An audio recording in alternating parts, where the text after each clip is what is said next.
নিষ্ঠুরতা মানব চরিত্রের একটি অন্ধকার দিক এবং জঘন্য প্রবৃত্তি। এর অর্থ হলো ইচ্ছাকৃতভাবে অন্য কোনো প্রাণী বা ব্যক্তির উপর শারীরিক বা মানসিক যন্ত্রণা চাপিয়ে দেওয়া এবং তা দেখে আনন্দ লাভ করা।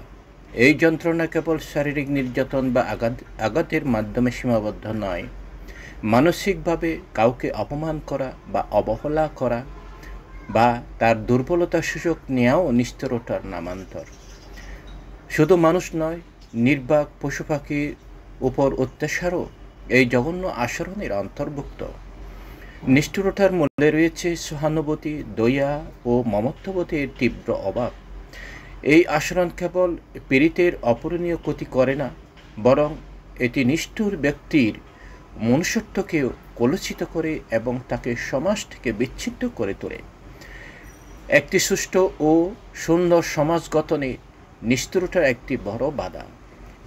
তাই এর পরিবর্তে আমাদের সকলের উচিত করুণা ও ভালোবাসার চর্চা করা, তবেই এক মানবিক বিশ্ব গড়ে তোলা সম্ভব।